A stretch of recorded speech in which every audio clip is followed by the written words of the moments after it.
Magandang araw po. Ngayong araw po ang pakain natin sa alagang kambing natin ay ito. Ang mga retaso ng ating pinitas na gulay. Retaso po to ng spinach. Ayan. Isang sako po to halos. Ito po ay isa lang sa ating binibigay na pagkain. Pag meron tayong pitas na gulay tulad ng spinach o saluyot. Ayan. Dati tinatapon lang ito rito sa tabi. Ngayon napapakinabangan pa. Sulit na sulit, walang tapon dito sa ating mini farm. Tara po at subaybayan nyo ang pagpapakain ko nito. Maingay na po sila at pinakapananghalian po nila to.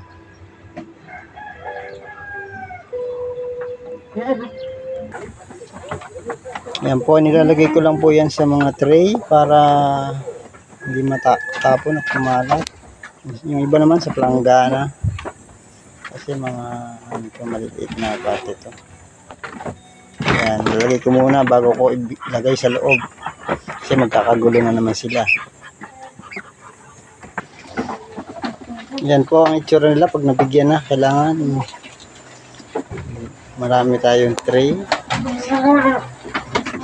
bigay niyan para hindi sila mag gawa-gawa na yun. Yung iba nandun sa may unahan sa baba. Yan po para lahat makakain at marami tayong lalagyan. Yan, matatatakaw natin mga kambing. Yung iba nandun.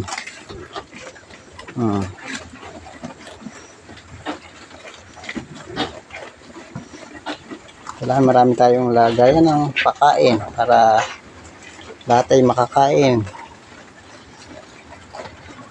Ito yung mga nakakulong naman dito. Kanya-kanya dapat silang mga tray. Para walang away. Yung dito naman sa baba, budol fight. Sa planggana naman. Salo-salo. Hindi mo po bigyan ng maraming tray ay wala. Yung iba hindi makakain. Kagaya nito, ilan sila sa planggana. Dito sila dyan, saglit lang yung isang planggana yan. Minuto lang yan. Ubus na. Ganyan sila kalalakas kumain. Yan yun naman po. Ang lapad nitong mga to. Mga anak na yan ni Mama Brown. Ito po si Mama Brown. Yan. Pati anak niya. Pagkain walang anak-anak. Katuwa lang po. Mga magaganang kumain. Matatakaw sa damo. Ayan sila. Ilang batch yan ng pagkain. Mamaya po ay magagayat ako ng katawan ng saging o sahan ng saging. Yung iba dito, narito, ayan.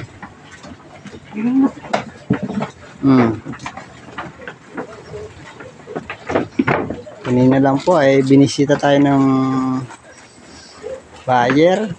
Malapit na naman pong mabenta siguro itong available natin na barako. May dalawa po tayong available dito na barako. Bentahin na. Binisita po kanina.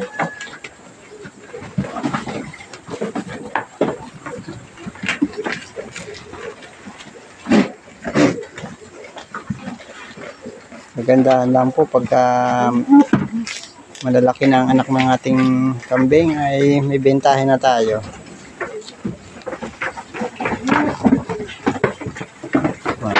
Ayan may mga buntis na po tayo yan. Pag anak niyan ay pambenta na muli. Ang dami na nila. Ito lipat-lipat lang sila rito. Pag may bakanting oras ako, labas ko sila dun sa parang para makakain ng mga sariwang damo. sariwan damo na malapit na matuyo.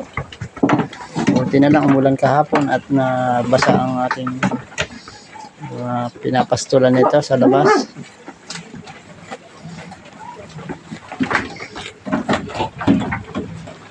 Pero kung tagulan po, hindi ako nagpapalabas kasi may mga tanim na dyan sa labas. Ito po yung karaniwang kinakain nila. May pitas tayo ng gulay. Yung mga retaso, yan, walang tapon. Laman dyan pa ng ating mga alaga. Yan, dami nila ngayon, no? Siksikan. Yan, no, may nambubuli pa sa Mama Brown. Oh, yung isa, sumampa na rin sa kainan.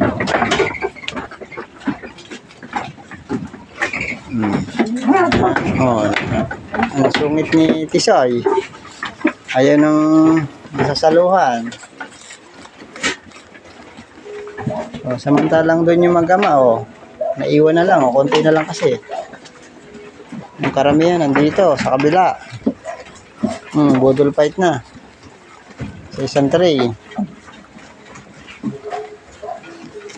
Tingnan nyo naman yung mga tiyan yan. Hindi pa yan masyadong busog. Sa hapon, namumutok ang mga tiyan ng mga alaga na to. Sobrang ganang kumain. Nakakaw po kumain yan.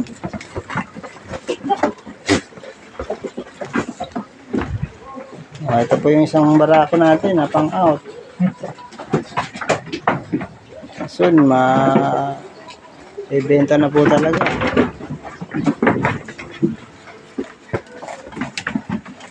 Ito yung pangalawa. Ito nasa gitna na to. 4 months na po yan. Malaki na rin. Ay, yung babae, hindi po natin yan. Gagawin po natin inintong sa pambabae.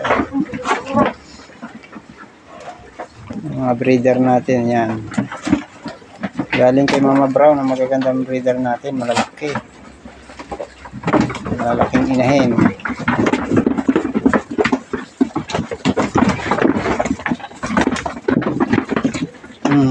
Ayan po sila.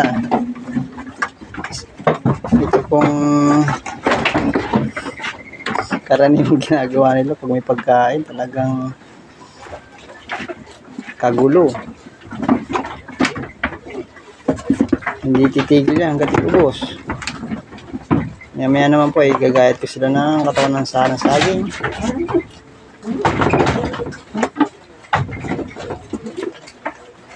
Hanggang dito na lang po muli sa araw na to at marami pong salamat ulit sa inyong pinanood.